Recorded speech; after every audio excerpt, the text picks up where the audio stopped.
Muito boa tarde a todos, às pessoas que estão aqui presentes e às que estão a assistir via Zoom ou via Facebook.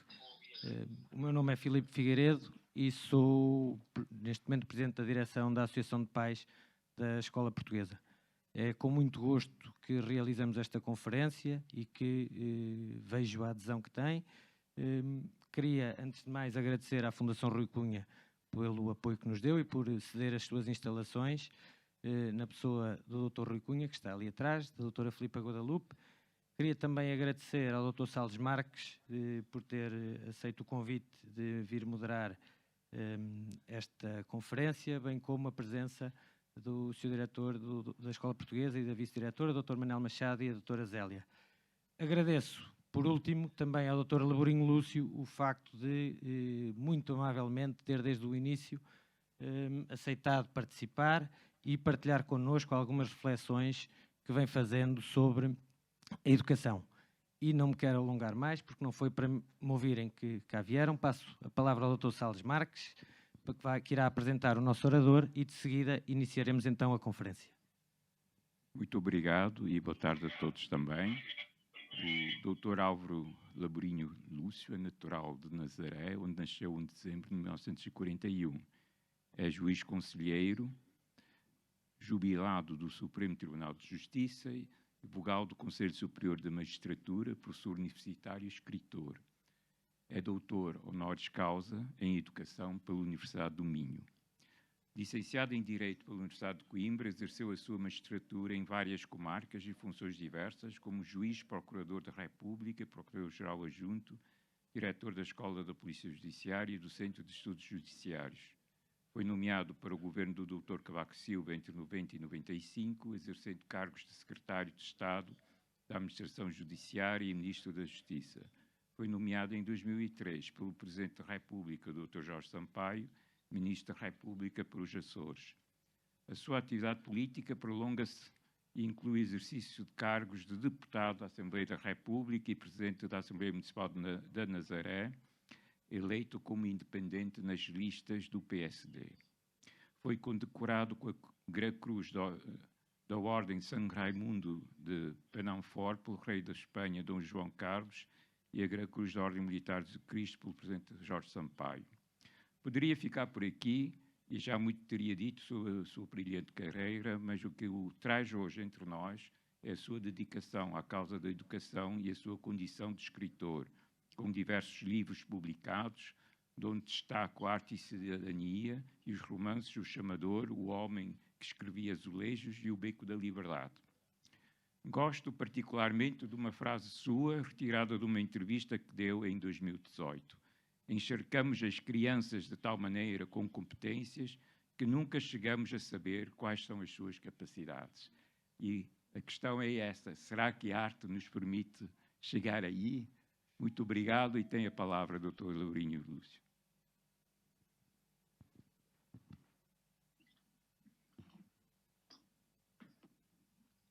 Muito obrigado.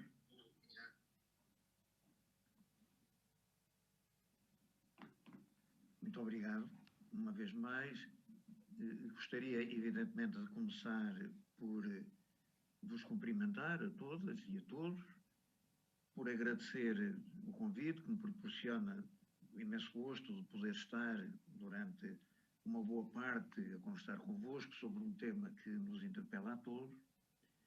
E queria saudar, evidentemente, a Associação de Pais da Escola Portuguesa de Macau e a Casa de Portugal em Macau, a respectiva fundação, os seus dirigentes, agradecer as palavras de apresentação que acabaram de me ser dirigidas também, e pedir-vos e pedir a todas e a todos aqueles que me escutam que aceitem que quando venho dirigir-me, quer à Associação de Pais, quer à Casa de Portugal em Macau, eu estou apenas a partilhar convosco algumas reflexões, algumas inquietações que este tema me suscita e não de maneira nenhuma a fazer uma conferência com aquela ideia tradicional de que há alguém especialmente informado que informa e outros que vão adquirir mais conhecimentos a partir da informação que lhes é prestada.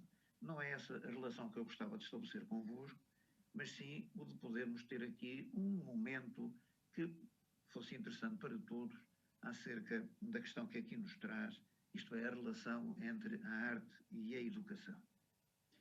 E para isso, para essa partilha de reflexão que é a minha, eu gostava de propor uma tese de partida. E a tese de partida, no fundo, não era mais do que a frase de Sofia de Melo Brainer, ela própria também já uma repetição daquilo que era o pensamento anterior de Teixeira de Pascoais, e na qual Sofia de Melo Brainer diz que só a arte é didática porque a arte não explica, a arte implica. E esta seria, se estivessem de acordo, a tese que eu iria tentar demonstrar ao longo da minha intervenção. Ela leva-nos de imediato para a relação entre a educação e a escola, mas fazendo com que nós entremos no tema pelo lado do sujeito a implicar.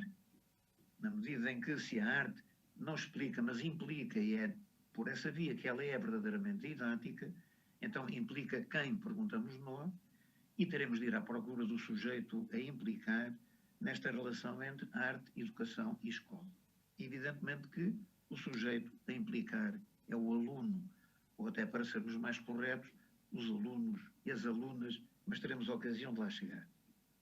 Para o fazer, eu pedi-vos autorização para me deixarem fazer uma passagem breve pelo contexto em que esta questão se coloca, para depois, a partir daí, nós podermos desenvolver um pensamento que nos possa levar a conversar depois uns com os outros.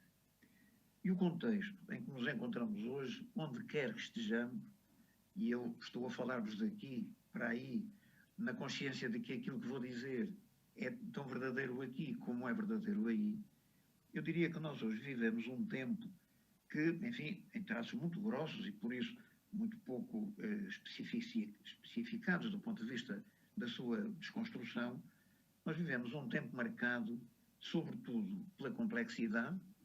Todos o dizemos, sabemos o que isso significa, não importa estar a perder tempo agora a conceptualizar, pela diversidade, mercê da complexidade e da diversidade, pela incerteza, e mercê de tudo isso pelo risco. Isto é, vivemos hoje uma sociedade marcada pela complexidade, pela diversidade, pela incerteza e pelo risco. E eu gostaria de adiantar, como ponto de vista e, portanto, como perspectiva pessoal, que isso em si é um bem. A complexidade, a diversidade, a incerteza e o risco têm uma dimensão profundamente humana, e é essa dimensão humana que torna a sociedade hoje uma sociedade complexa, uma sociedade que coloca problemas em que a diferença se deixou ultrapassar pela própria diversidade, em que somos confrontados permanentemente com desafios que geram incerteza e que, por sua vez, multiplicam o risco no nosso cotidiano. Eu diria que isto em si é bom. A questão está em saber o que é que pode resultar de negativo de uma sociedade que se confronta com este tipo de características. Eu diria que é exatamente a transformação do risco em perigo, e o perigo é o da quebra da coesão social, ou, se quisermos dizer de outra forma, um aumento significativo da exclusão social, com tudo o que daí pode derivar em transformação daquilo que, por exemplo, o Richbeck codifica como a passagem da sociedade do risco para a sociedade da catástrofe. Ora, o que fazer então para evitar esse perigo? Eu aqui gostaria também de partilhar convosco o pensamento do mesmo Ulrich Beck, e justamente o sociólogo que cunhou a expressão sociedade do risco, quando ele diz que para nós intervirmos saudavelmente na sociedade do risco, o que nós temos de fazer é, primeiro, agir e, em segundo lugar, cooperar. Isto leva-nos a duas perspectivas que me parecem evidentes, que são, em primeiro lugar, a da necessidade de combater a indiferença. Aquilo que o Papa Francisco nos diz ser a globalização da indiferença e o desafio que ele próprio nos lança para combatermos essa indiferença. Isto significa agir. Em segundo lugar, cooperar no sentido de encontrarmos sinergias bastantes uns com os outros, para que, em conjunto, nós possamos combater alguns efeitos perniciosos da sociedade do nosso tempo, como seja, por exemplo, o da instalação de uma ideia repetida vezes demais da inevitabilidade das coisas. Ora, a inevitabilidade das coisas só pode ser imposta a uma comunidade indiferente. Mas uma comunidade que age para combater a indiferença é uma comunidade que age contra a inevitabilidade das coisas. Aliás, aquilo que Eugênio Lisboa dizia já no fim dos anos 90, quando falava exatamente da educação e apontava um dos objetivos da educação, o do combate à instalação de uma ideia de inevitabilidade que se impõe a cada um de nós como cidadãos.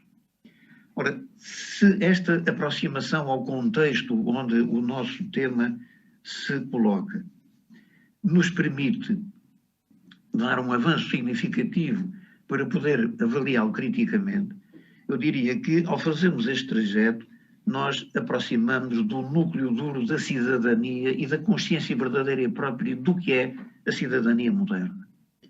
E para isso eu pedi-vos também autorização para ir um pouco mais longe ainda neste domínio e citar o pensamento da socióloga Dominique Schnapper, que é um pensamento que eu cito muito repetidamente e que, segundo ela, nos leva a definir o direito nuclear da cidadania moderna como sendo o direito de cada um a desenvolver o máximo das suas capacidades por forma a poder participar ativamente na vida pública, política, económica, social e cultural.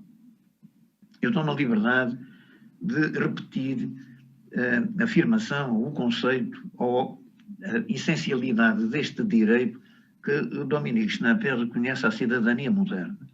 O direito de cada um desenvolver o máximo das suas capacidades para poder participar ativamente na vida pública, política, económica, social e cultural. Eu perguntar-vos-ia, quer às senhoras professoras, quer aos senhores professores que nos escutam, quer aos pais encarregados de educação, que objetivo mais evidente devemos nós querer para a nossa escola que não seja exatamente este. Fazer com que, através da educação formal, nós possamos fazer com que cada um e cada uma dos nossos alunos e das nossas alunas desenvolvam o máximo das suas capacidades por forma a poderem participar ativamente na vida pública, política, económica, social e cultural. E para isso, nós podemos, numa síntese sempre imperfeita, como são todas as sínteses, assentar na ideia de que aquilo que devemos pedir à escola hoje, no nosso tema, e numa sociedade marcada justamente pelas características que eu vos referi, a complexidade, a diversidade, a incerteza e o risco, o que nós devemos ter como objetivo fundamental é levar as nossas crianças a aprenderem a pensar, em segundo lugar, a aprenderem a escolher e, em terceiro lugar, a aprenderem a fazer, a agir, a serem competentes. O que, no fundo, não é outra coisa que não seja a desenvolverem as capacidades para participarem na vida pública, política, económica, social e cultural. Mas quem são essas crianças, então? Que sujeito é esse, o tal sujeito a implicar na perspectiva ou no ponto de vista da Sofia de Melo Branner, de onde nós partimos? E essas crianças são o cada um da escola moderna. O cada um que Dominique Schnapper isola para dizer que o direito fundamental da cidadania é o direito de cada um a desenvolver, etc, etc. E não o direito de todos, visto que, como sabemos, todos e ninguém é mais ou menos a mesma coisa. E, portanto, o que falamos é de cada um, e ao falarmos de cada um, estamos a fazer entrar pela escola a dimensão da diversidade que eu vos referi anteriormente e a substituir o aluno, a figura clássica, abstrata, normativa do aluno, que nós escolhemos em termos de educação da chamada escola burguesa enquanto conceito, não enquanto perspectiva ideológica, que no fundo partia da visão do aluno, de uma escola definida abstratamente de cima para baixo e que assentava na norma e no princípio da igualdade as regras normais que conduziam ao seu funcionamento. Ora, o que nós temos hoje nas nossas escolas não é mais o aluno, mas sim os alunos, cada aluno e cada aluna, e é relativamente a cada um que nós temos de identificar a figura do sujeito que hoje trazemos como elemento decisivo para abordar o nosso tema e perguntarmos então o que temos nós de criar nesse aluno e nessa aluna para poder intervir, para poder responder numa sociedade marcada pela complexidade, pela diversidade, pela incerteza e pelo risco. Eu diria que os dois objetivos fundamentais são, em termos individuais, criar uma verdadeira autonomia do sujeito, autonomia que vai permitir que ele possa agir, como demanda Ulrich Beck, mas ao mesmo tempo, ao lado da autonomia, formar também para a solidariedade, para que ele possa, além de agir, cooperar e cooperar ativamente. Isto é, chamando a atenção para a importância do valor do outro, ter da solidariedade a ideia de que ela não é outra coisa senão a afirmação de cada um com o outro, na medida em que apenas com o outro cada um atinge o máximo da afirmação de si próprio, e, portanto, deixarmos entrar pela escola também o discurso, que é hoje um discurso oficial, seja das Nações Unidas, seja da União Europeia, seja nomeadamente do nosso próprio país, que é o da inclusão universal demandada a uma escola de frequência obrigatória universal também. Ora, com este conjunto de pressupostos, eu tenho que vos pedir desculpa por os ter tratado de uma forma a traço tão grosso, visto que cada um deles demandaria uma aproximação muito mais minuciosa.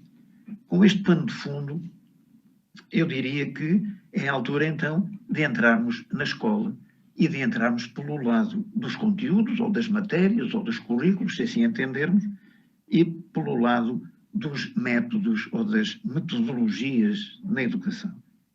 E vermos até que ponto nós somos capazes de considerar a vinculação quer das matérias, quer dos métodos aos objetivos que referimos anteriormente, isto é, o de desenvolver as capacidades, o de ensinar a pensar, a escolher e a agir, o de garantir a autonomia individual de cada aluna e de cada aluno e de o formar para a solidariedade como pressuposto essencial para uma cooperação ativa capaz de evitar os perigos de uma sociedade que saudavelmente, da complexidade, da diversidade, de incerteza e de risco.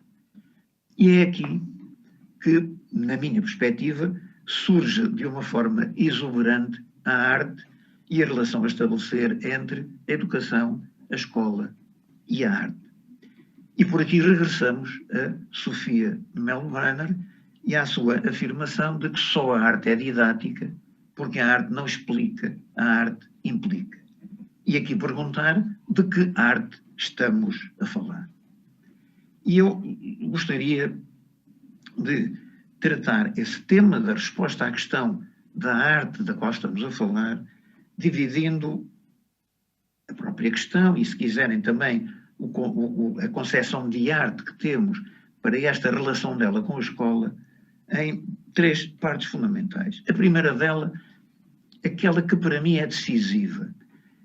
Eu não vejo, não quereria conceber a relação entre a educação, a escola e a arte, usando a arte como um instrumento da própria educação e dos objetivos da educação, usando a arte, portanto, numa sua dimensão funcional. E aqui, se me permitem, eu não resisto a citar o pensamento de Oscar Wilde, quando ele, nomeadamente no prefácio ao retrato de Dorian Gray, diz que toda a arte é absolutamente inútil, na medida em que ela não tem sido feita, nem será feita para produzir ou para motivar ações, diz ele. E diz mais, a arte não existe para. O artista é apenas o criador de coisas belas. E vai mais longe, como sabemos, aqueles que conhecem, todos conhecem a obra de Oscar Wilde, vai mais longe dizendo que tinha como aspiração maior não fazer absolutamente nada, que é, como ele dizia, a coisa mais difícil do mundo, a mais difícil e a mais intelectual.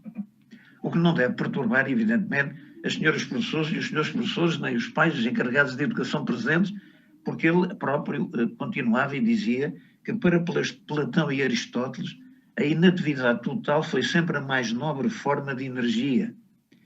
Para as pessoas da mais alta cultura, a contemplação foi sempre a única ocupação adequada do homem.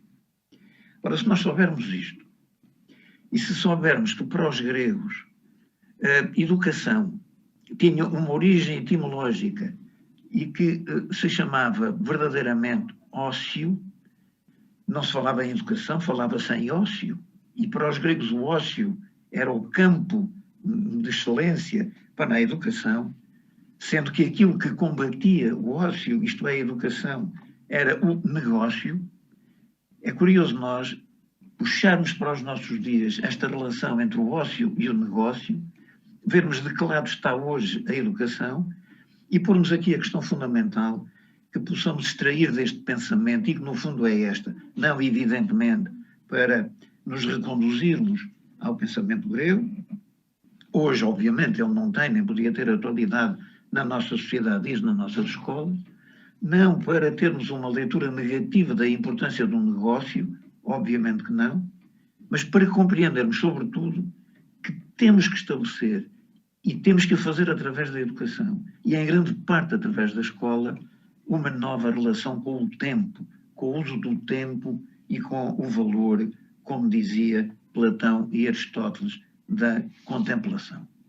E é nesta medida, e é para isto, que nós temos de trazer para o interior da nossa educação e da nossa escola a arte como entidade autónoma, como objeto que vale por si próprio e que pode figurar ao lado da matemática, do português, das línguas, da geografia, da ciência, como objeto próprio e autónomo, como, repito, entidade autónoma a considerar por si própria.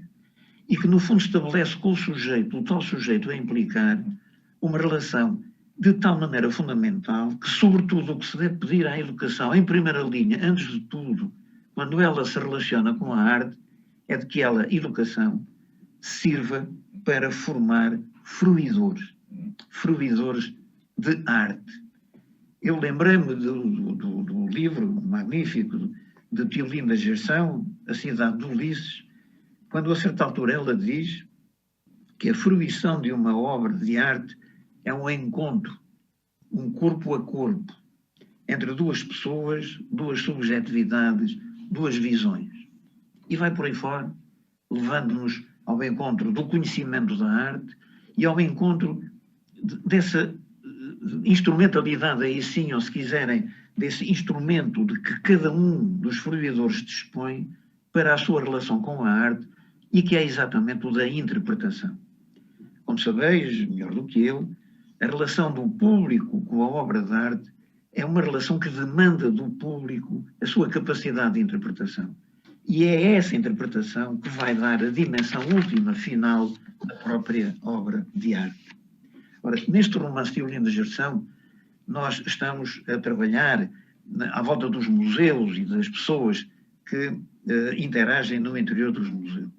E aqui está um aspecto curioso da relação que há hoje, por exemplo, entre a escola e o museu, onde nós precisamos de inovar, e de inovar profundamente, para fugirmos um pouco àquela tendência de que o museu é um espaço que se visita entrando por um lado e saindo pelo outro, e podemos depois dizer que já visitámos o Museu X. Ora, o que me parece essencial é fazermos aqui um recuo profundo e, por exemplo, fazermos com que as nossas crianças, em pequenos grupos, visitem apenas uma sala do museu, estudem essa sala e depois, em interação com a própria direção do museu, possam, durante uma semana, serem cicerones dessa sala, para que sejam eles a explicar ao público o que é o significado do conjunto das obras que a sala comporta e poderem depois trocar a experiência de uns com os outros através da diversidade das salas que visitaram e que depois ciceronaram. Isto é, há que estabelecer uma relação de implicação direta e de intimidade através do conhecimento e depois da projeção do conhecimento em interpretação entre cada uma das crianças, as suas capacidades e a sua disponibilidade e aquilo que é a proposta que lhe é trazida pela obra de arte. Ora, para isto ser assim, e para nós podermos trazer a arte para o interior da escola, como entidade autónoma que começa por valer por si própria, nós teremos que respeitar pelo menos 3 premissas fundamentais.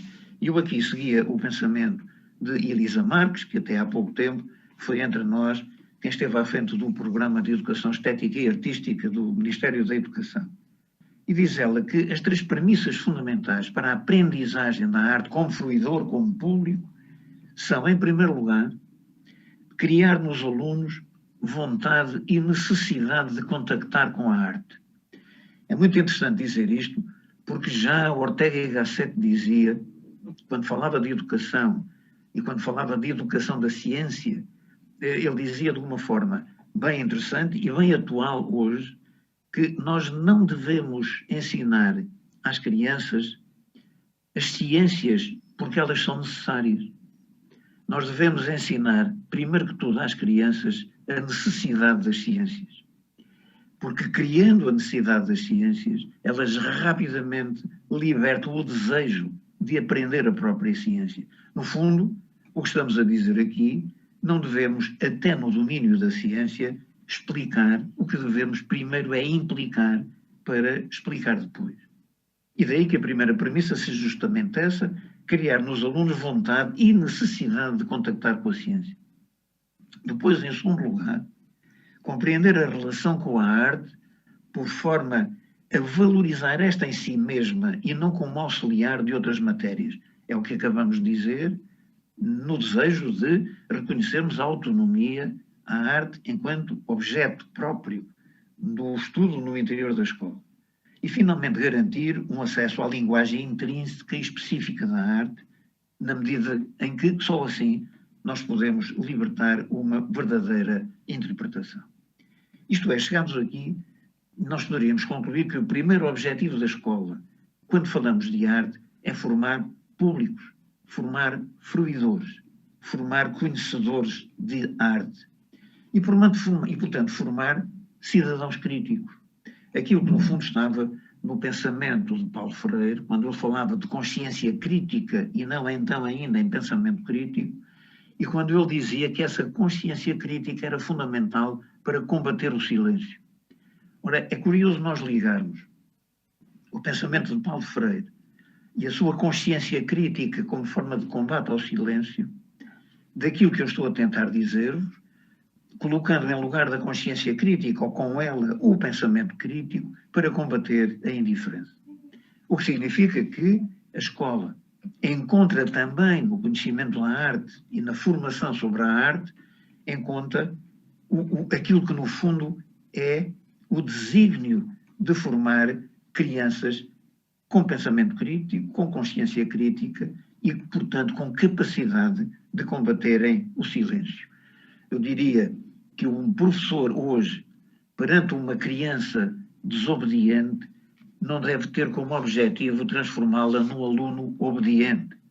O professor hoje, perante uma criança desobediente, deve ter como objetivo transformá-la num cidadão dissidente. Isto é, pegar na desobediência, que é em si aquilo que nós, um pouco à pressa, qualificaríamos como um mal, e transformá-la numa energia boa. É que, no fundo, o fundamental da desobediência está, para que ela seja boa ou má, na existência ou não da capacidade crítica sobre ela. Isto é, ensinar a dizer que não, a compreender as razões por que se diz que não e a assumir a responsabilidade de dizer que não. Eu diria que, chegados aqui, nós podíamos, por exemplo, extrair uma primeira conclusão, muito popular na sua afirmação, mas que tem o seu significado e que é este, um dos grandes objetivos da escola, ao trabalhar a arte, é impedir que continue a dizer-se que os gostos não se discutem. Isto é, a partir de agora, com uma educação intimamente ligada à arte e respeitando a arte como entidade autónoma, o que nós podemos dizer é que cada um tem o direito de ter o gosto que quiser. Agora, o que não pode é dizer que eles não se discutem, porque todo o gosto se discute e só não se discute, evidentemente, quando se dispensa a consciência crítica, a qualidade do conhecimento que chega a uma interpretação que permita transformar essa interpretação, ela própria, em objeto de discussão na comunidade onde todos nós convivemos. Ora, isto leva-nos necessariamente ao conhecimento da arte. E além das premissas que eu vos referi anteriormente no pensamento de Elisa Marques, eu não deixaria, embora muitos responde também aqui, de passar pelo pensamento de Humberto Eco, quando ele nos indica os 3 grandes pilares para o conhecimento da arte. Segundo ele, a inteligência, a moralidade e a sentimentalidade. A inteligência como pensamento crítico, como vigilância crítica, já o dissemos. A moralidade como uma ética da interpretação. Não uma interpretação por um gosto imediato, voltamos aos gostos que não se discutem, mas uma interpretação construída, fundada, solidamente fundada em conhecimento. E daí a moralidade do próprio conhecimento da arte. E, finalmente, a sentimentalidade, que Humberto Eco veio isolar como essencial para uma aproximação cognitiva da arte enquanto entidade autónoma, mas, ao mesmo tempo, chamando a importância decisiva da emoção. Emoção que já, por exemplo, Daniel Barenboim nos salientava como fundamental, nomeadamente para a compreensão cognoscitiva mesmo da música clássica, por exemplo, mas que, finalmente, António Damasio nos veio legitimar como estrutura fundamental para a construção do próprio conhecimento. Ora, se é assim, então é a altura de nós, por um lado, compreendermos o sujeito a implicar através da arte como expressão didática por excelência no pensamento de Sofia de Melbrana. Mas há um outro sujeito agora essencial, que é o sujeito implicante, e que é o professor na nossa escola. E aqui também, para o professor, é fundamental que nós não deixemos de formar uma ética da educação e do ensino. Uma ética e uma competência de quem ensina.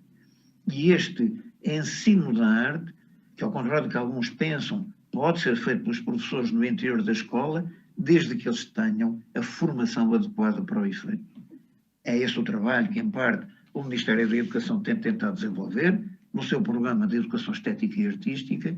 É fundamental que se caminhe para aí, porque não podemos continuar, a despeito das boas vontades que normalmente caracterizam esse modelo, a trabalhar a arte um pouco naquilo que é a vocação mais pessoal e, portanto, na escolha mais individual de várias das nossas professoras e dos nossos professores, por mais distintos que sejam a fazer. Ora, nós precisamos de especialização na formação, quer de professores nesse sentido, quer da participação no interior da escola, daqueles que são os atores decisivos do mundo artístico e do movimento artístico e do papel que eles podem ter no interior das nossas escolas. Nós precisamos para isso, quando falamos do professor ou mesmo daquele que vindo do mundo da arte participa no interior da escola, precisamos de garantir 2 faces do seu conhecimento. Uma que é o conhecimento da arte, outra que é o conhecimento do sujeito a implicar.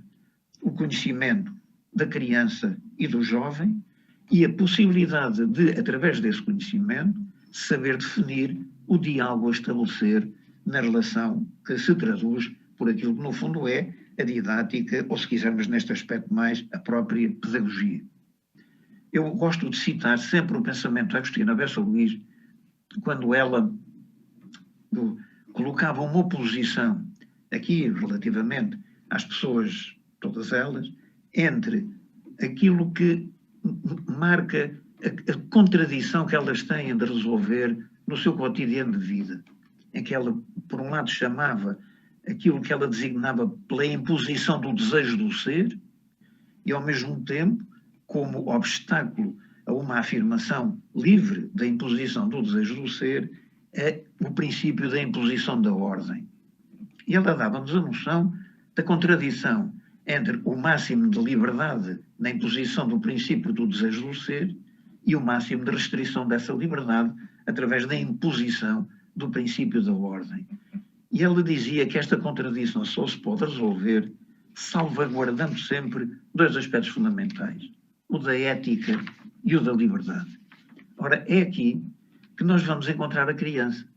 E é aqui que aqueles que, através da psicologia e que as conhecem mais a cultura da criança e que desenvolvem mais o seu conhecimento sobre os próprios direitos da criança, nos vão chamando a atenção para a característica fundamental que a criança ainda tem quando chega à nossa escola e que é exatamente a do desejo. Ora, é fundamental que a escola, que vem a ser um dos elementos fundamentais para fazer confrontar a imposição do princípio do desejo do ser da criança com a necessidade da imposição do princípio da ordem e, portanto, da normativização e da socialização, compreendam que, sendo certo que é fundamental garantir o respeito pelo princípio da imposição da ordem, é essencial que isso não mate muito daquilo que são as virtualidades da afirmação do desejo do ser. E isto é muito importante porque é a arte, muitas vezes, e agora surge aqui uma outra dimensão que permite regular esta relação, por forma a que nós não venhamos, como disse o meu ilustríssimo apresentador, citando uma frase minha, não venhamos, através da imposição da ordem e através de um conjunto de constrangimentos externos, a inundar ou a entulhar as crianças precocemente de competências e de regras de socialização fechadas e, portanto, entulhando e impedindo a libertação das suas capacidades e daquilo que é a expressão, também ela transformadora em capacidades do seu próprio desejo do ser tão natural.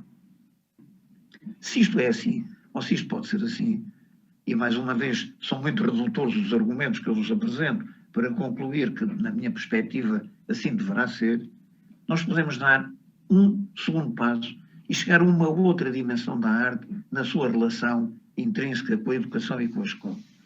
E que tem a ver com a relação entre arte e criatividade. Dir-me-ão, bom, mas foi disso que estivemos a falar. Em certa medida, sim, se estivéssemos a falar de arte, mas estando a falar da relação entre a arte, a educação e a escola, é preciso autonomizar conceptualmente a criatividade e a relação da arte com a criatividade para saber de que estamos a falar, porque agora já estamos a dar um primeiro passo numa instrumentalização da arte, que também pode acontecer. O que ela não pode é acontecer em via principal. A arte não pode entrar na escola apenas para ser instrumento, mas respeitada a sua autonomia, evidentemente que ela tem depois também, como tudo na vida tem, uma dimensão instrumental. E uma delas é na sua relação com a criatividade. Hoje, a criatividade é essencial e é essencial também no mundo dos negócios, ou se quiserem no mundo do negócio. Eu estou aqui a falar assim, devia dizer no mundo da economia, mas estou a dizer de negócio em função daquilo que vos disse na oposição clássica, na antiguidade, entre o ócio e o negócio, que fazia coincidir o ócio com a educação. Bom, aqui não é assim, e mesmo no mundo do negócio, no mundo da economia, no mundo dos mercados e da competitividade que aí acontece, hoje há uma superior valorização para a criatividade. Ainda recentemente, inquéritos feitos na Alemanha, por exemplo, junto das empresas com superior cotação na Bolsa, o que foi dito pelas administrações era que o que pediam à saída da formação escolar era gente criativa, gente capaz de confrontar-se com os valores novos e de criar inovação. É curioso que há muitos anos Hemingway disse que cultura é a capacidade para resolver questões novas. É interessante puxar hoje, ao nosso tempo, esta ideia de cultura e, de alguma forma, trazê-la também aqui à racionalidade que estamos a desenvolver. Mas é bom que nós tenhamos esta noção de que não é apenas por esta via que a arte deve ser chamada. Da mesma maneira que também não podemos ligar a arte à criatividade como se a criatividade fosse uma imanência, fosse alguma coisa que é inata ao próprio ser criança. Eu estou a dizer-vos isso porque, como sabeis, melhor que eu, durante muito tempo, nomeadamente na escola de Boston, mas muito no pensamento de Herbert Reed, que dizia que a educação deve ser feita pela arte e a arte deve estar no centro de toda a educação, isso levou a ligar essa perspectiva da arte e da criatividade a um tipo de soluções pedagógicas que acabaram por não conduzir a resultados positivos. Todos se recordarão, aqueles que têm pensamento sobre esta matéria, que se desenvolveu muito o espaço aberto e livre, onde se colocavam telas no chão, latas de tinta, pincéis, e as crianças eram deixadas à sua criatividade para pintar e desenvolverem essa criatividade como entendiam. Até que Desmond Morris, por exemplo, com a sua relação com os chimpanzés, fez uma experiência do mesmo tipo, convocou um grupo de chimpanzés, deixou-os junto de um conjunto de telas com uma série de pincéis à mão e baldes de lata, e os pincéis desataram a pintar desalmadamente. O que se concluiu foi que eles passaram a alimentar-se pouco, a dormir mal e reduziram significativamente a sua atividade sexual. Não sei se foi isto que levou a que nós rapidamente tivéssemos abandonado as perspectivas de Herbert Reed e tivéssemos compreendido que a criatividade não é assim uma coisa tão espontânea quanto isso, é ela própria um conceito e que deve ser construída à medida que se vai construindo também o próprio conhecimento da arte. Mas aí surgem-nos também perspectivas conceptuais. E quando falamos de educação, arte e criatividade, pensemos sempre em Sir Ken Robinson, que disse a certa altura que a imaginação, a criatividade e a inovação estão presentes em todos os seres humanos e podem ser alimentadas e aplicadas. A imaginação é a característica distintiva da inteligência humana, a criatividade é a aplicação da imaginação e a inovação fecha o processo fazendo uso do juízo crítico na aplicação de uma ideia. Isto teve e tem uma expressão significativa e é importante valorizar neste sentido. Vem na mesma linha do pensamento de Koichiba Matsura, que sustenta, por exemplo, no mundo confrontado com novos problemas à escala planetária, a criatividade, a imaginação e a capacidade de adaptação, competências que se desenvolvem através da educação artística, são tão importantes como as competências tecnológicas e científicas necessárias para a resolução desses problemas. O que, aliás, vem constando dos roteiros para a educação artística que vêm sucessivamente sendo publicados. Ora, quando nós chegamos aqui, nós compreendemos que há uma relação, então, entre a arte, a criatividade e o mundo da economia, o mundo do emprego. E não há necessidade de reduzir esta dimensão, ficando apenas ligados à ideia de que a arte é apenas uma entidade autónoma e não tem ela própria também uma vocação. Tem-no neste sentido, mas deve tê-lo neste sentido, sempre tendo em conta que não se deve reduzir a arte à criatividade. A criatividade não deve ter apenas uma dimensão de vocação empresarial, ela é própria daquilo que é o tal direito ao desenvolvimento do máximo das capacidades de cada um. Eu diria que, numa primeira conclusão aqui, citando Fernando Mora Ramos, que é um homem do teatro aqui entre nós, que talvez pudéssemos fazer uma pequena síntese neste sentido. Ele diz que o papel da arte é o de abrir possibilidades para dentro de mim mesmo. Ora, aqui estamos nós outra vez, com o regresso a Dominique Schnapper, ao desenvolvimento das capacidades, à importância que a arte tem neste domínio e àquele grande objetivo que nós tínhamos definido para uma escola que vive num contexto formado pela complexidade, pela diversidade, pela incerteza e pelo risco.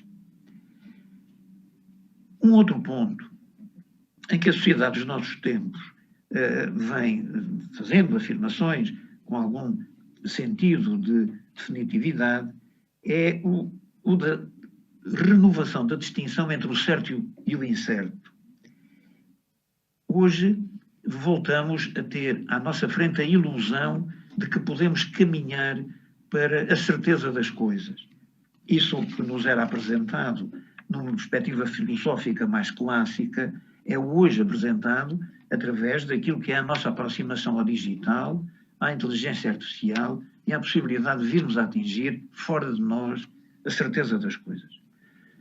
Eu gostava de fazer uma declaração de princípio que me parece importante, e que no fundo é esta, a minha perspectiva relativamente a isso é de toda a adesão, de todo a partilha daquilo que vai ser o progresso extraordinário que a partir do digital nós podemos construir, aquilo que vem sendo o desenvolvimento da tecnologia, a importância da tecnologia para nós podermos abrir caminhos novos e mundos novos. Tenho, devo dizer, alguma reserva quanto à ilusão das certezas e diria mesmo que tenho mesmo algum receio quanto à concretização da ilusão da certeza. Isto é, eu gostaria muito que entre o avanço tecnológico, entre o avanço do digital, o avanço da inteligência artificial e a condição humana, se estabelecesse uma relação de diálogo no qual a condição humana assume sempre a sua prevalência, ainda que arrostando com a complexidade, com a diversidade, com a incerteza e com o risco.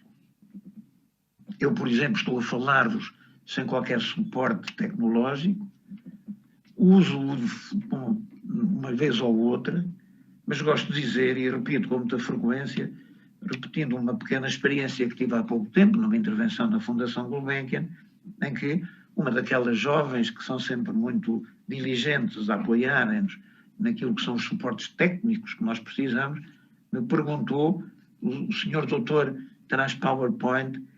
Eu disse-lhe muito naturalmente, com algum sentido de humor que eu gosto de ter, disse, não, minha cara amiga, só Power. E é um pouco isto que eu julgo que nós devemos usar quando nos confrontamos com a questão da tecnologia, do progresso tecnológico. Não combater o progresso, mas não abandonar o poder. Quem tem ele? E é por isso que, por exemplo,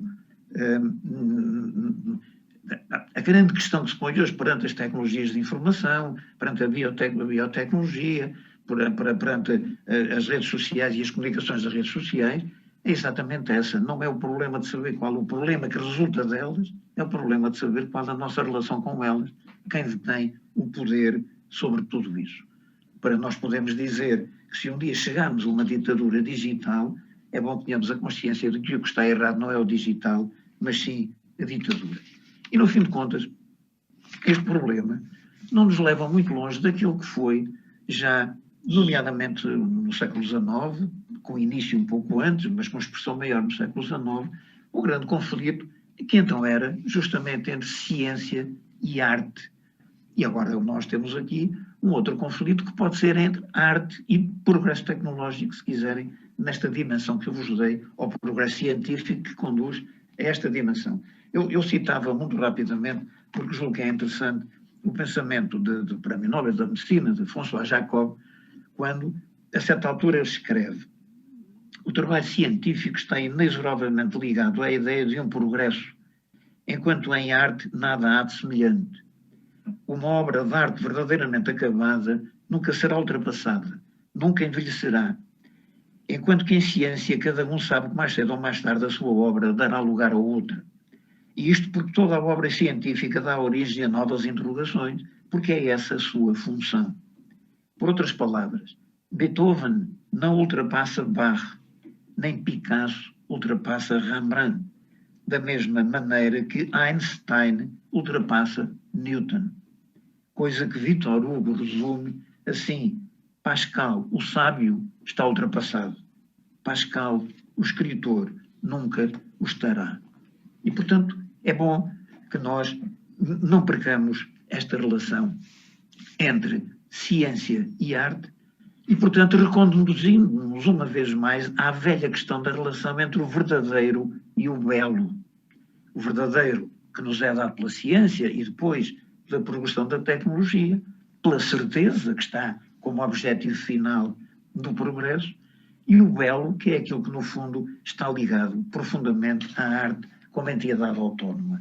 E aqui eu não resisti, porque estamos a falar de educação e de escola, porque estamos a falar de inquietação dos alunos, porque estamos a falar daquilo que, no fundo, é a surpresa deles perante a vida, e porque temos hoje uma tendência perigosa para também transformarmos o ensino e a produção do conhecimento na sua própria perfeição e, ao mesmo tempo, aproximá-lo o mais possível da garantia de certeza.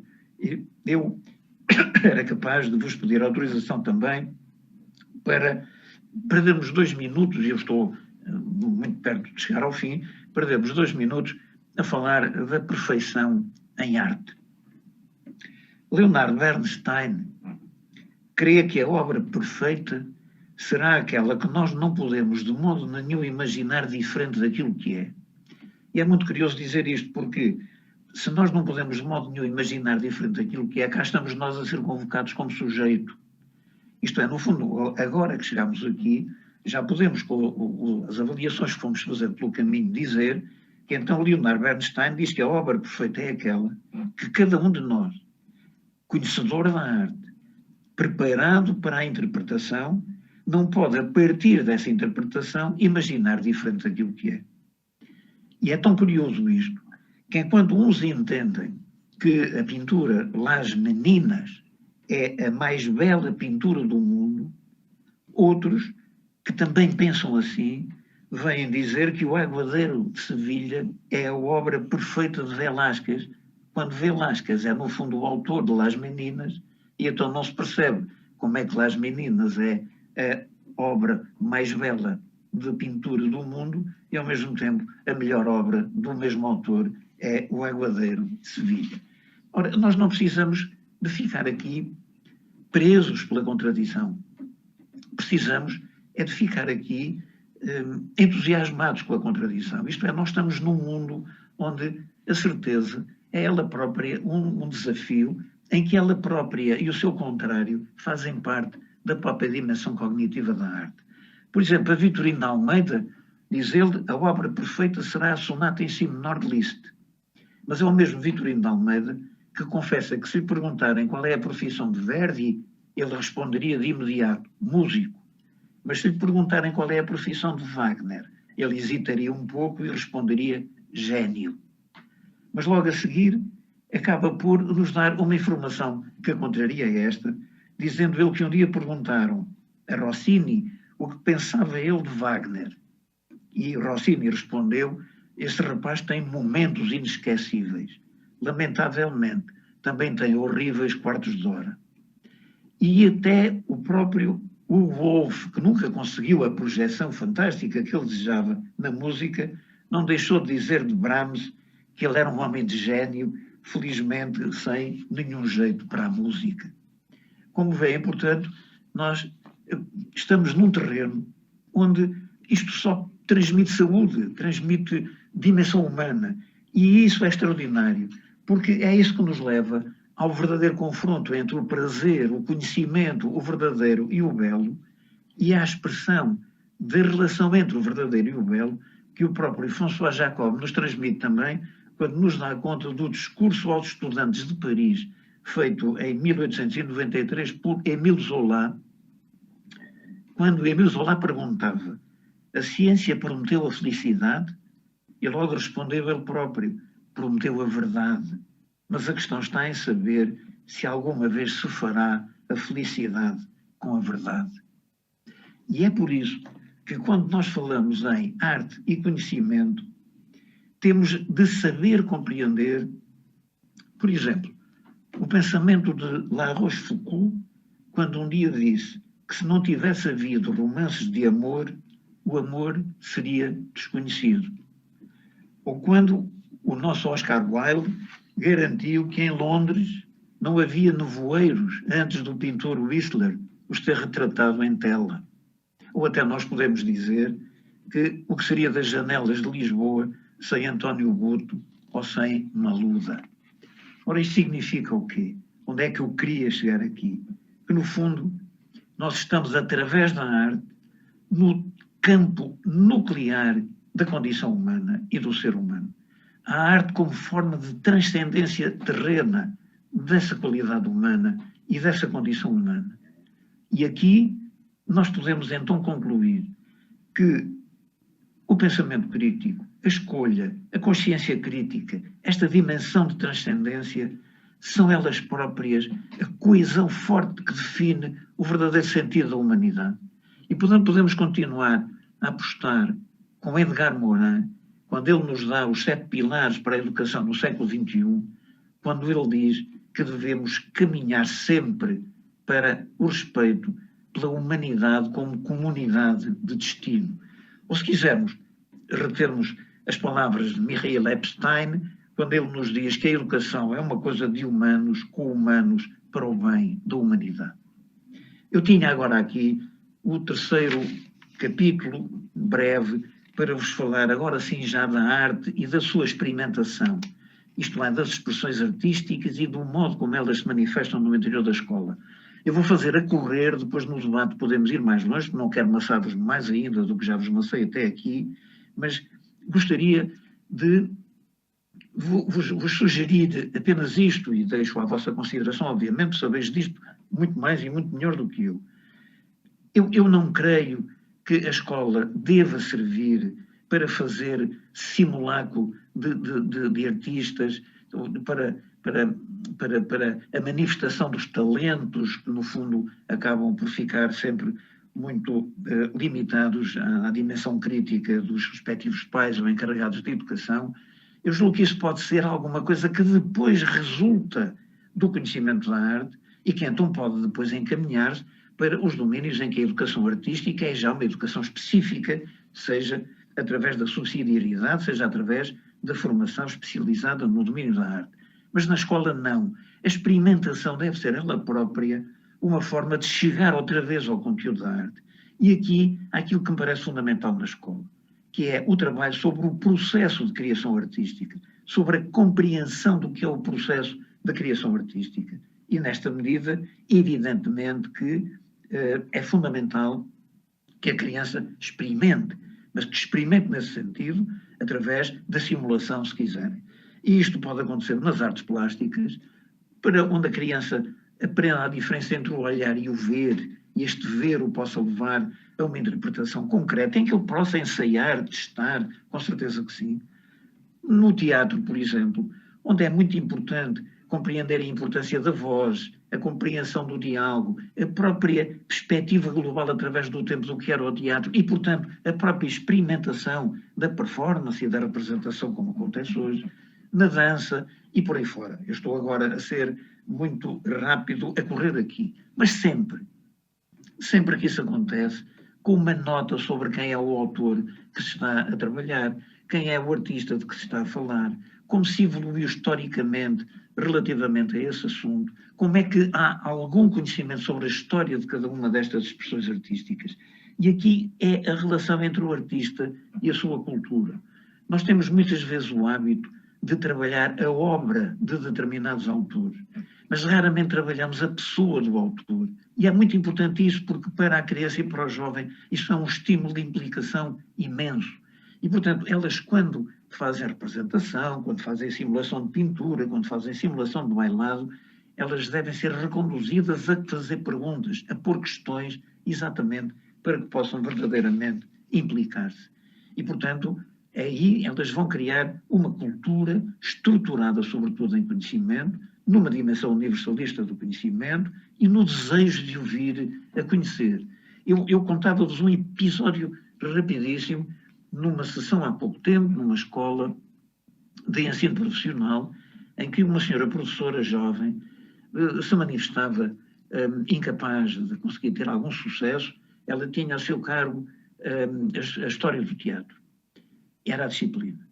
E ela dizia-me, doutor, eu não consigo, enfim, isto é uma zona muito difícil, é um habitat social muito complicado, eu não consigo sair da Grécia, não tenho hipótese nenhuma.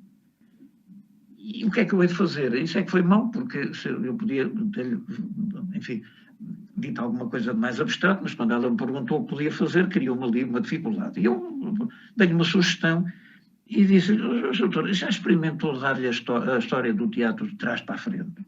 Como? Disse-me, quase como, abdicando definitivamente de uma carreira profissional. Eu disse, doutor, comece agora, comece pela performance, que é uma coisa que eles gostam muito e que fazem muito. Fale na performance, depois anda um bocadinho para trás, fala do teatro do oprimido, do boal, depois fala do teatro do invisível, lá dos nórdicos, depois fala do living theatre, vai ver que andando para trás, se a altura chega ao romantismo, vai ver com um bocadinho de sorte, quando chegar ao fim do ano já está na Grécia. E eu creio profundamente nisto. Porque o que é que nós temos ali, e sem qualquer crítica negativa, porque há muito hábito acumulado, nós temos ali uma relação entre o professor que vai dar a história e o aluno. Este professor, o que é que ele privilegiou? A história. A história é, por sua natureza, uma narrativa que tem uma cronologia. Nunca lhe passou pela cabeça virar aquilo de pernas para o ar. Nunca lhe passou pela cabeça dar a história ao contrário. E porquê? Porque ela pegou na sua cultura grega, foi para a antiguidade clássica e levou para lá os alunos que nunca mais quiseram encontrar-se ali, no que é que lhes interessava a Antígona, para que é que eles queriam o Sófocles, para que é que eles queriam o Aristeia, para que é que eles queriam o Eurípides, não. Mas fazendo ao contrário, ela consegue atingir exatamente o mesmo objetivo, não tem que prescindir da sua exigência quanto ao conhecimento que quer transmitir e consegue implicar o aluno apenas porque agora ela o conhece verdadeiramente. E, finalmente, e este é um dos advérbios de modo bons que são usados em intervenções deste tipo, porque tem sempre um grande acolhimento por parte do público, finalmente, a importância da valorização da palavra e a importância da valorização da poesia. Não apenas poesia como capítulo da literatura ou da língua portuguesa, mas a poesia ela própria. Não nos podemos esquecer que Heidegger dizia: se quereis respostas, estudai ciência. Se quereis perguntas, lede poesia. Ora, nós vivemos hoje, felizmente, numa sociedade que, sobretudo, deve fazer perguntas. Um dos males, creio eu, da nossa sociedade é que estamos cheios de respostas e não conseguimos, por causa disso, resolver coisa nenhuma. Nós temos imensas perguntas para fazer. Talvez por isso valha a pena lermos poesia e fazer com que a poesia entre também pela escola, pelo lado da arte, pela via da arte.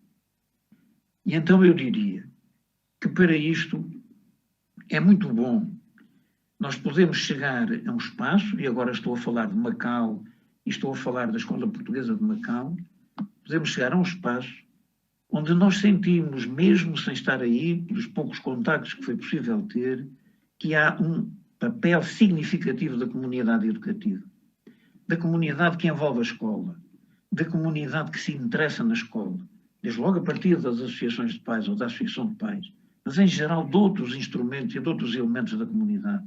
E é fundamental essa ligação. Nós não podemos pedir à escola tudo. E hoje exigimos dela muito mais do que aquilo que ela tradicionalmente deveria dar. E provavelmente é isso que tem de acontecer.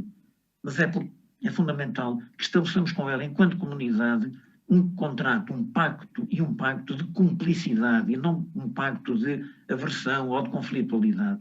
Esse pacto de cumplicidade há de ser construído a partir deste grande objeto comum, que é o de educarmos numa escola para o futuro, onde as perguntas são imensas, porque o futuro é complicado a vários níveis, seja social, seja de progresso, seja de destino final. E para isso eu voltaria ao professor, à dimensão crítica do professor, e citaria 3 autores. Goethe, que disse um dia: quem sabe fazer faz, quem não sabe fazer ensina. George Steiner disse há muito menos tempo: quem sabe ensinar, ensina. Quem não sabe ensinar, escreve livros de pedagogia. Ora, eu, que não sou professor, pelo menos não sou professor permanente, acabo por me deixar ficar, como sempre, no pensamento irreverente de Bernard Shaw, que diz que quem sabe, cria, quem não sabe, ensina. Ora, o que ele queria dizer com isto não era outra coisa senão isto. Quem não sabe, isto é, quem só sabe o que já sabe e ensina o que já sabe, não tem condições para poder ensinar numa escola do futuro. Quem sabe que o que sabe o leva, sobretudo, a ter dúvidas mesmo sobre aquilo que sabe, desenvolve nele o espírito criador de desafio do futuro, de ação em cooperação e de desenvolvimento das suas próprias capacidades em relação com as capacidades dos próprios alunos. Esse é o grande professor do futuro, essa é a grande professora do futuro, são essas professoras e esses professores que nós temos de aplaudir, a quem temos de agradecer e a quem temos profundamente de confiar. Essa é a minha perspectiva e eu agradeço-vos muito a possibilidade de me terem deixado manifestá-la aqui convosco. Fico agora, obviamente, à vossa disposição para podermos conversar quando quiserem. Muito obrigado.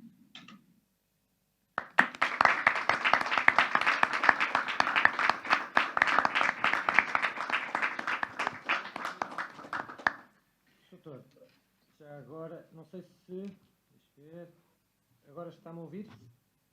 Agora, se conseguir um bocadinho mais alto, então é excelente. Está-me a ouvir agora bem? Mas se ficar assim não tem mal. Pronto. Vou ligar pelo microfone do computador para ver se o som melhorava e para comunicar consigo mais facilmente. Não, mas está bem, eu ouvi bem, ouvi o que disse, sim, sem problema. Muito obrigado. sua conferência. E agora passava Zoom. Existe já neste momento uma primeira pergunta que aqui está, e é essa que eu vou fazer. Uma das pessoas que me está a seguir via Zoom diz que a pergunta que faz é a seguinte: considera que o sujeito implicado na arte...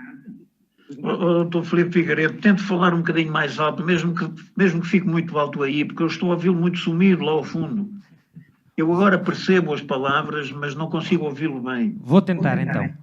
Assim, a pergunta é: considera que o sujeito implicado na arte poderá deixar-se implicar mais naturalmente na linguagem e no conhecimento do outro? Será esta uma via amplificadora da educação inclusiva? Eu não consegui perceber, tenha paciência, diga-me outra vez. Considera, faz favor. Considera o sujeito implicado na arte, está a perceber? Acho, se calhar temos que voltar ao WhatsApp outra vez. Então vamos fazer assim. Até já.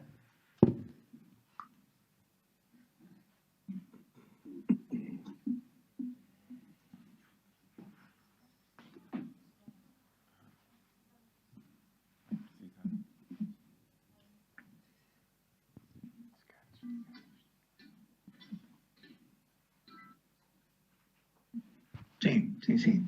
Pronto. Soutor, a pergunta é a seguinte: considera que o sujeito implicado na arte poderá deixar-se implicar mais naturalmente na linguagem e no conhecimento do outro? Será esta uma via amplificadora da educação inclusiva no seu sentido mais amplo? Esta é para já a primeira pergunta que é feita. Vamos aguardar para ver se há pessoas que estão aqui presentes que fazem outras perguntas ou que apareçam outras via Zoom. Mas, entretanto, passava-lhe a palavra para responder a esta. Sim, muito obrigado. Eu julgo que... Eu creio que é possível responder que sim, sem qualquer sombra de dúvida. Porque hoje a questão do outro e da relação com o outro continua a ser muito trabalhada, e é importante que seja muito trabalhada, porque nós temos ainda alguma dificuldade em definir de uma forma consensual o que é verdadeiramente o outro. Nós, durante muito tempo, desenvolvemos, e bem, porque isso permitiu algum progresso, o chamado direito à diferença. O direito à diferença, a certa altura, resvalou um pouco para uma relação de superioridade e inferioridade.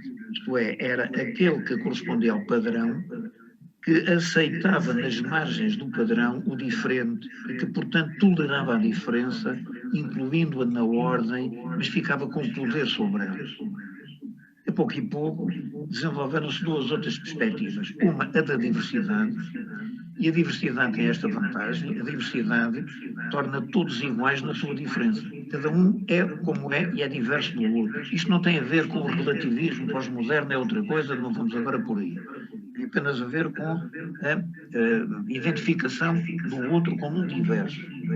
Outros preferiram manter a diferença, mas acrescentaram a diferença com igualdade. Seja como for, o outro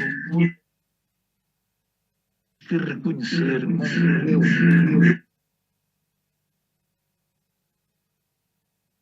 Nós reconhecemos do ponto de vista essencial, do ponto de vista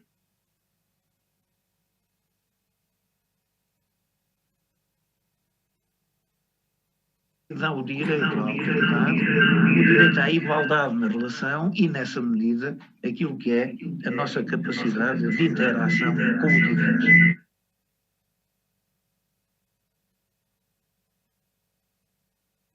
Percussão decisiva, visto que, de uma maneira geral, a nossa relação com a arte é também uma relação com o que é diferente, com o que é diverso, em muitos aspectos, inclusivamente, nós somos chamados para expressões artísticas e para a consideração de expressões artísticas que são muito uma relação de combate com a nossa própria consciência, de combate com a nossa própria visão do mundo e da vida, ficando apenas nós a compreender que há outras dimensões de compreensão do mundo e da vida que nos são dadas por Deus. Portanto, isso parece-me que sim. Por outro lado, há outra dimensão na qual a arte pode ser muito aglutinadora em termos de coesão. É que a arte, em princípio, está no desejo de cada uma das crianças e de todas elas aqui. Não há criança nenhuma que não tenha alguma implicação através de uma qualquer expressão artística. E isso é um campo de encontro muito mais do que aqueles de conhecimentos especializados, muito próprios, que muitas vezes ficam fechados a uns e não a outros. Ora, como essa ideia de inclusão universal me parece absolutamente essencial como desígnio, não vamos conseguir, evidentemente, garanti-lo, e muito menos de um momento para o outro, mas como ela deve ser um desígnio que deve animar a nossa ação, tudo que sejam instrumentos desta natureza são absolutamente indispensáveis para nós podermos criar espaços de convivência e de convivialidade na diferença e não continuarmos a afirmar aquilo que era muito tradicional, em que há uma norma fechada, estrita, rígida, que normalmente pode ser usada por aqueles que também têm outras condições para poder usar e que depois levam à exclusão definitiva de todos os que não estão em condições de poder fazer. E, portanto, esse processo dinâmico de chamada de todos à partilha da condição humana e da vivência da condição humana parece-me ser isso que, no fundo, deve determinar o valor fundamental da inclusão, e nisso a arte tem também um papel decisivo.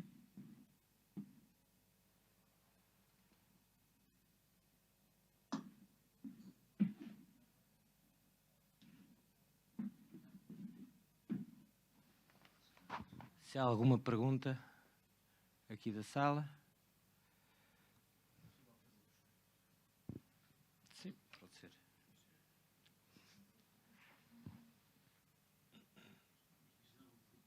Eu faço por aqui. Ligo e faço.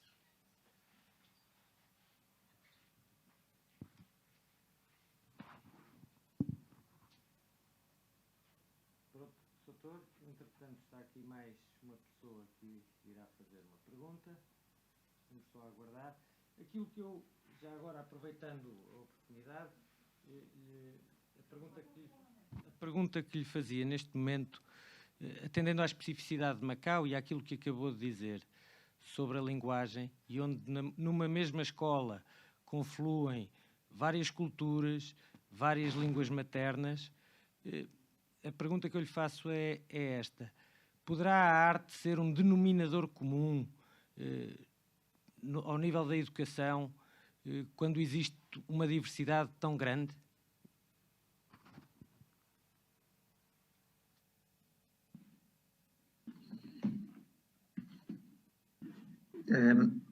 É claro que pode. É claro que pode, e provavelmente é mesmo assim no imediato, não direi o único aspecto onde nós podemos encontrar um denominador comum, mas é um dos aspectos onde fundamentalmente esse denominador tem uma projeção para ser comum. Mas é bom que nós o acompanhemos de várias formas de informação e de conhecimento. Por exemplo, eu não posso pegar por exemplo, falei-vos do teatro há pouco. Evidentemente que o trabalho que se faz no teatro, através de uma cultura estética ocidental, está longe daquele que se faz através de uma cultura estética oriental. Quer todo o teatro chinês, quer o teatro oriental de outras dimensões, o japonês, por exemplo, o teatro No, etc., são expressões diferentes, completamente diferentes. Agora, é muito curioso, porque o teatro chinês, por exemplo, é aquele que, antes de tudo, começa por ser um lugar de encontro de várias expressões artísticas. Hoje isso é muito comum, a partir do século XX, do princípio do século XX, finais do século XIX, enfim, não vamos agora entrar por aí, mas com a chamada obra de arte total e o desenvolvimento que o teatro veio a conhecer aí, mas até há relativamente pouco tempo, em termos históricos, do ponto de vista ocidental, o teatro era texto e representação do texto. Os atores, no fundo, eram os principais e o texto determinava o dramaturgo que nos dava o próprio texto. o cenário, por exemplo, que é uma coisa que no teatro chinês foi sempre menorizado, sem pouca importância, visto que os próprios corpos, o movimento, a música, a dança, aquilo que no fundo era a transposição de culturas populares diretamente para a própria representação, marcava essa dimensão.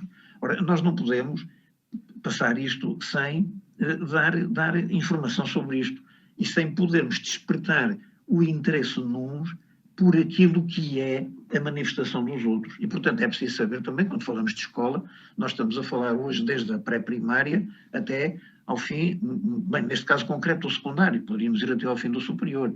Também temos que saber qual é o momento neste percurso mais adequado para envolvermos determinado tipo de manifestações. Agora, há um lado importante, que é justamente o da emoção, aquele que eu vos referi também a certa altura na minha intervenção. Esse lado emocional é muito possível de ser trabalhado também com uma aproximação a reações comuns. É evidente que também o próprio estímulo das emoções também está muito marcado por diferenças culturais. E essas diferenças culturais têm necessariamente que ser mantidas. Agora, o que nós não podemos é fazer confusões quando estamos em espaços interculturais como esse que acontece, nomeadamente na vossa escola. Nós não podemos fazer confusões no sentido de que estamos a criar uma linha monolítica de padrão para a qual queremos fazer convergir todas as diversidades ou todas as diferenças. Nós temos de encontrar um ponto de alguma equidistância onde nós possamos fazer convergir as pessoas nas suas próprias diferenças. Eu dou-vos apenas um exemplo daqui, porque é o que eu conheço. Há relativamente pouco tempo também, numa escola, um senhor professor me perguntou o que é que eu achava do esforço que ele estava a fazer, e eu não digo isto com nenhuma ironia, pelo contrário, digo isto com grande respeito por esse esforço, porque ele tinha uma comunidade cigana grande na escola, ele era professor de música, e ele dedicou-se a aprender música cigana e a interpretar a música cigana em viola. E ele trabalhou, e quando sentiu que estava em condições de o fazer, foi-se dirigir às comunidades ciganas e passava a ir tocar música cigana para criar uma relação de proximidade entre a comunidade cigana e a escola através do seu professor. E eu elogiei-o muito, evidentemente, não podia deixar de o fazer, mas depois fez-lhe uma pergunta que foi, mas já agora, porquê é que não trouxe a comunidade cigana a vir tocar à escola? Ele fez um silêncio curioso, porque eu acho que ele nunca tinha pensado nisso. E isto não em nada o deslustra, porque muitas vezes nós temos paradigmas e padrões que, de certo modo, também nos levam numa direção, nós depois criamos uma implicação grande com aquilo que estamos a fazer e perdemos um pouco a visão global das coisas. Ora, evidentemente que a partir do momento em que a comunidade cigana foi tocar uma ou duas vezes à escola, os ciganos passaram a fazer parte da escola. E pronto, e depois agora é preciso trabalhar o resto, não é só assim, estas coisas não se batem os dedos e resolvem-se. Agora, o que nós precisamos é e eu vou dizer isto muito à vontade, porque estou perfeitamente consciente de que no vosso caso é isso que se passa, nós temos que passar de um discurso da inclusão para uma cultura da inclusão, uma cultura interiorizada, para um sentimento de inclusão, para uma naturalidade da inclusão. Porque é perigoso, às vezes, termos um discurso até intelectualmente honesto, um discurso com o qual nós concordamos, mas somos traídos a cada esquina pelos nossos próprios estereótipos, pelo modo como o trabalhamos. E precisamos de ter abertura ao outro, no sentido de nos deixarmos inspirar pelo outro, não para ficarmos como ele, mas para nos deixarmos inspirar e ver o que é que no outro pode existir que seja claramente enriquecedor da nossa própria vontade de consolidar uma convivência entre pares na sua radical diferenciação. Mas, mais uma vez, é evidente que a arte é aqui um dos pilares fundamentais para que isso aconteça. Aliás, basta, por exemplo, que nós possamos um conjunto de crianças de várias origens a representarem o mesmo espetáculo, desde que verdadeiramente nós, cultos como somos, criamos espetáculos diversificados por forma a que elas transitem do espetáculo de uma cultura para o espetáculo de outra cultura e não damos a ideia de que há uma cultura predominante que é que tem o espetáculo que deve ser, para a qual convoca todos os outros. E, portanto, isto são caminhos, formas criadoras também e criativas também de conseguirmos esse objetivo que me parece muito vosso e que eu gosto muito de, obviamente, partilhar convosco.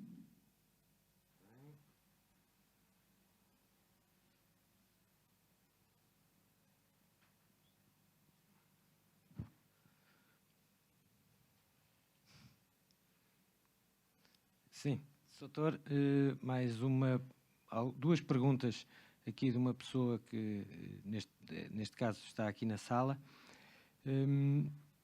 A primeira pergunta que faz é a seguinte: qual será o tempo mais útil que a escola tem ou deveria ter para estimular no aluno o gosto pela arte?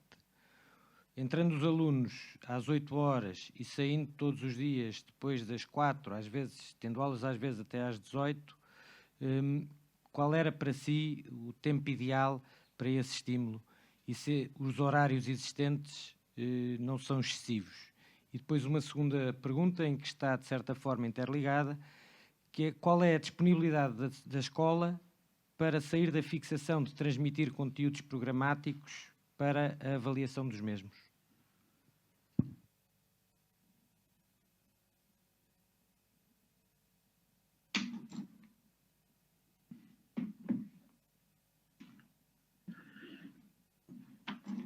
Eu tenho muito. Eu não sei a que horas pensam ir deitar-se,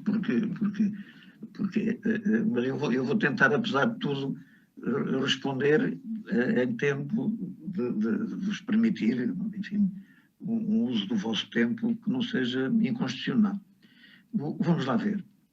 A questão que põe, evidentemente, cada um de nós tem na sua cabeça um modelo para resolver o problema e para responder à sua questão. Mas a questão que pões tem muito que ver com aquilo que eu disse inicialmente. E eu aí pedia-vos, não quero pedir, obviamente, era só o que faltava, a vossa concordância relativamente aos meus pontos de vista, de modo nenhum, isso era o que faltava também. Mas o que eu vos peço é que não vejam a intervenção que eu fiz como uma tentativa de manifestação, de qualquer erudição. De maneira nenhuma. Tudo aquilo que eu disse tem, na minha perspectiva, no meu ponto de vista, tudo aquilo tem a ver com o dia-a-dia da escola e com a prática na escola. Agora, quando eu estou, a primeira parte, toda ela, a falar da autonomia da arte, eu estava indiretamente a responder a essa questão. Isto é, se nós estivermos de acordo com isto, nós temos de encontrar horário próprio. Não é perguntar, depois de despachado o currículo e depois de dada a matéria e dado o programa, qual é o tempo que nos resta depois para isto. Não, nós temos que fazer com que isto seja também parte nobre do programa. E aqui, provavelmente, há necessidade de refletir, de pensar, de ver o que tiramos dali, de acolá, como fazemos os acertos, etc. Mas isso aí, a qualidade pedagógica, o esforço que tem sido feito por vós, a vossa cultura, parece-me que é mais do que bastante para garantir que isto pode acontecer. E, por outro lado, também, obviamente que nós não podemos, de um momento para o outro, passar de uma realidade que é, apesar de tudo, menos expressiva, para a exuberância que essa realidade nos permite, que nos sugere que lhe seja dada. Portanto, temos que fazer caminhando. Agora, as questões que coloca são um pouco essa. Como é que nós vamos encontrar uma solução que não respeita a autonomia da arte por forma a fazer com que aí nós possamos trabalhar a autonomia da arte? Isso é que não pode acontecer. Portanto, nós temos que ver qual é o peso que a arte deve ter. Na minha opinião, deve ter um peso igual às disciplinas essenciais. Eu devo dizer-vos, não é agora aqui, não era caso para isso, eu devo dizer-vos que todas as licenciaturas, na minha opinião, todas, independentemente de serem mais ciências exatas, mais humanidades, todas deviam ter, ao longo de todo o curso, uma disciplina de História da Arte. E quando digo História da Arte, não é fazer a cronologia da arte, é pegar em toda a arte, através dos tempos e através das formas, e ir trabalhando sempre. Porque essa é, na minha perspectiva, é o grande reduto onde nós nos podemos encontrar enquanto pessoas, seres humanos, que olham para si próprios e se repercutem orgulhosamente por aquilo que fizeram ao longo da vida. Há o poeta Cioran, romeno, que é um homem agnóstico, ateu, muito agressivo, e que um dia disse: Deus tem de agradecer a Bach, porque Bach é talvez a prova verdadeira da existência de Deus. E, portanto, isto tem, cá está, isto tem um lado herético, desde logo, se nós o quisermos ver pelo lado da religião, mas mostra como nós que vivemos encantados com aquilo que a ciência e a tecnologia nos permite fazer, e ainda bem, eu próprio também vivo, eu gosto imenso de me deslumbrar, mas precisamos de não perder o encantamento extraordinário que nós conseguimos através da arte, e por isso aquela transcendência que eu há pouco vos referi. Ora, hoje, na minha perspectiva, a resposta está aqui. Temos que dar à arte lugar próprio nos horários nobres da escola, para que ela possa ter aí o mesmo papel que tem a matemática, que tem a língua portuguesa, etc. O problema da ligação aos modelos de avaliação. Eu propositadamente não falei nisso, porque eu tenho uma posição que é muito radical e que não pode ser passada assim, de um momento para o outro. Ela é muito radical. Eu reconheço mesmo esse radicalismo, mas não, e sustento um pouco como metodologia de argumentação, se quiser. Eu não tenho uma visão radical na prática, não aplicaria assim na prática o modelo que tenho, mas gosto de o apresentar nessa radicalidade para permitir que outra radicalidade se oponha e que nós possamos encontrar o ponto de equilíbrio adequado. Eu tenho muito esta ideia. Numa escola, sobretudo numa escola pública, eu não sei também qual é a diversidade e como é que são as diferenças sociais que habitam a vossa escola, e, portanto não posso falar da vossa, como é evidente, mas numa escola pública de frequência obrigatória, onde estão todas as crianças, eu costumo dizer, fazendo algum humor também, mas com uma caricatura que eu julgo que é suficientemente exemplificativa, eu costumo dizer que nós temos, ainda hoje, um extraordinário modelo de educação e de escola. O que atrapalha são as crianças. E o que é que eu quero dizer com isto? É um pouco aquilo que eu vos dizia no início. Nós passamos do aluno para os alunos. E, portanto, nós não podemos continuar a ter uma escola construída de cima para baixo, top-down, como se diz agora. Nós temos que procurar reconstruir a escola agora num modelo de baixo para cima. Isto é, quem são as crianças, quais são as diferenças imensas que há entre elas e como é que nós vamos trabalhar um processo de inclusão universal, mas que seja exigente. Eu acho que isto aqui é fundamental para não deixarmos cair a ideia de que nós temos ou exigência ou inclusão. A exigência gera exclusão, isso é natural, ou então dizer que se quisermos inclusão, a inclusão gera facilitismo, isto também seria natural. Eu acho que esta é uma forma errada de pôr a questão, seja de uma forma, seja de outra. Eu creio que nós não podemos perder o desígnio da inclusão universal, nem devemos abandonar o princípio da exigência. E, portanto, temos que saber como fazemos isto. Eu acho que há um mito hoje nas escolas, que é um mito que favorece o funcionamento cotidiano da escola, mas que não permite que ela atinja grandes destes objetivos, e que é o mito da igualdade. Nós continuamos a tratar todas as crianças igualmente. E isto reflete-se e repercute sobretudo no modelo de avaliação. Nós temos um modelo de avaliação que, em muitos aspectos, e repito mais uma vez, não estou a falar da vossa escola porque não conheço o anterior, o cotidiano da vossa escola, mas em muitos aspectos, o modelo de avaliação condiciona totalmente o modelo pedagógico, a formação e o ensino. E a aprendizagem, portanto. Isto é, nós, no fundo, temos um modelo de acordo com o qual todas as crianças, no mesmo dia, à mesma hora, no país inteiro, em todos os lugares, sabem responder da mesma maneira às mesmas perguntas. Ora, isto é uma negação da realidade completamente. E, portanto, nós por aqui vamos fazer o quê? Vamos selecionar. E, portanto, vamos excluir. Por outro lado, nós criamos a ideia que a escola tem que ser competitiva. Isto é, tem que ter competição interna. Eu não tenho nada contra, por exemplo, os quadros de honra, contra o melhor aluno porque eu acho que isso é estimulante. Agora, o que nós não podemos é ter a competição na natureza da escola. Porque a competição, por sua própria natureza, gera vencedores e vencidos. Ora, então não podemos falar de solidariedade depois, nem podemos falar de interesses comuns que todos partilham. Dir-me-ão, mas a sociedade é competitiva, como é que você forma para essa competição? Justamente formando para a autonomia e para a solidariedade. Eu sair da escola um ser autónomo, estou perfeitamente preparado para a competição. Não é por sair lá vencedor ou vencido da competição que eu estou preparado para a enfrentar, tendo em conta as características diferenciadas dela cá fora. E, portanto, eu tenho que pegar nisto e fazer um caminho que tem que ser um caminho muito lento. Nós não podemos chegar ao modelo de avaliação assente sobretudo em testes e exames, e de repente dizer isto desapareceu tudo e vamos passar para uma avaliação contínua, que não é uma avaliação ao longo do tempo, é uma avaliação individualizada. Isso sim, portanto, turmas menores.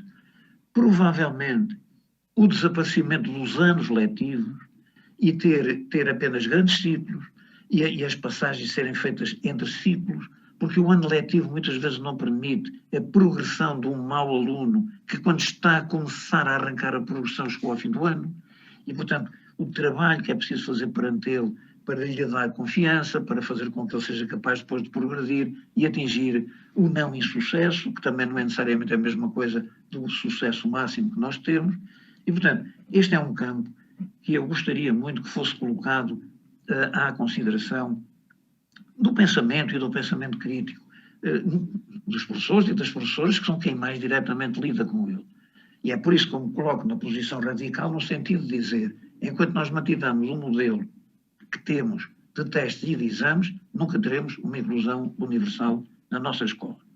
Quando o governo diz que o nosso objetivo é que não haja retenções, o governo diz mal, porque o objetivo é correto, mas é mal dito. Aquilo que o governo devia dizer é que o nosso objetivo é que não haja insucesso, que é uma coisa diferente. Porque não haver retenções não significa que haja sucesso, significa só que há passagens. Ora, mas isso não é sucesso. O sucesso é aprender.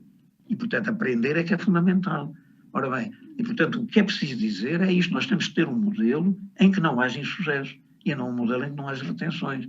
Eu, por exemplo, devo dizer-vos que, não sendo eu favorável aos exames e aos testes, aceito que haja situações excepcionais em que a retenção possa ser o grande estímulo para um trabalho que está a ser desenvolvido, que não atingiu ainda minimamente condições de passagem, mas que está muito em condições de poder fazer e que não pode perder, por exemplo, aquilo que foi trabalhado anteriormente. Agora, o que eu gostava de dizer, sobretudo, é isto. Eu não estou nada interessado em ter ou não ter razão, até porque eu não tenho suficiente convencimento de que a razão me assista a mim. O que eu tenho pena é que não haja um debate sério sobre isto. Um debate a sério, um debate democrático, em que as convicções contrárias se confrontam, mas se confrontam entre pessoas inteligentes, cultas, delicadas e que tenham verdadeiramente o espírito democrático para as poder discutir. E não esta guerra entre um lado e outro lado, em que se há inclusão não há exigência, se há exigência há exclusão, e não saímos disto, porque isto está carregado de estereótipos e muitas vezes aqui também é fundamental chamar o papel das associações de pais para que elas tenham aqui também uma tomada de posição em que sejam capazes de compreender que há interesses próprios, que são os dos seus filhos e que são perfeitamente legítimos, mas há também interesses comuns relativamente aos quais os interesses próprios dos filhos também têm que dialogar. E por isso as associações de pais, na minha opinião, também deveriam constituir-se por pais que não têm filhos a estudar, para que eles pudessem assumir-se como pais sociais e representassem no interior da escola aquelas crianças que não têm representação nenhuma e que, portanto, não têm também qualquer poder de fazer ouvir a sua voz ou, de certo modo, serem consideradas também como realidade a tomar em conta. Portanto, nós estamos no centro, núcleo duro de uma grande complexidade. A questão é saber se queremos reduzi-la, fugir dela e fingir que está tudo bem, ou se aceitamos enfrentá-la, conversar, cometer erros, mas darmos aqui um salto significativo que tenha como grande objetivo esse que me parece que é comum a todos nós, que é o de que, de facto, nós possamos ter um espírito cada vez mais inclusivo na nossa escola e no modo como com ela trabalhamos as nossas crianças.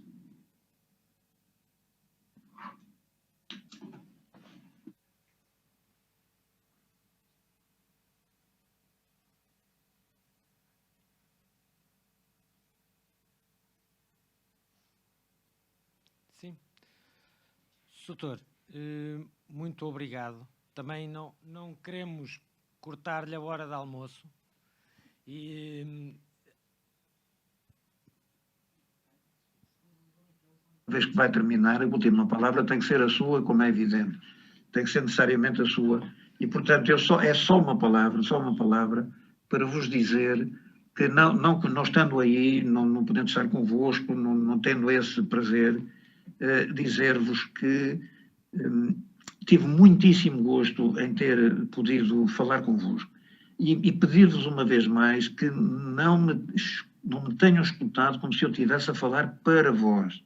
Estive a falar convosco, esse foi o meu objetivo, poder falar convosco, trazer até vós o que é o meu pensamento, a minha reflexão, mas as minhas dúvidas, as minhas inquietações e as minhas incertezas, eu diria, camufladamente na convicção com que eu falo, as minhas perguntas, porque é isso que eu julgo que vale a pena que nós possamos fazer, e aquilo que eu pude apurar sobre o vosso trabalho, sobre a avaliação que já tem sido feita sobre o vosso trabalho, devo dizer-vos que é para mim uma honra muito grande ter estado junto de vós e na vossa escola, e gostaria de vos deixar mais uma palavra de felicitações por um lado e de grande incentivo por outro. O trabalho que estão a fazer aí é muito importante para todos em geral, mas para os portugueses, para a língua portuguesa, para a cultura portuguesa é decisivo, e todos nós temos que vos agradecer muito sentidamente. Muito obrigado por isso, e agora dou por terminadas as minhas palavras, que foram muitas e longas durante este bom bocado da nossa manhã-tarde. Muito obrigado, meus amigos.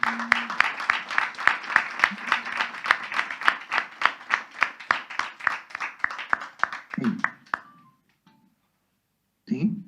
Sim, sim, sim.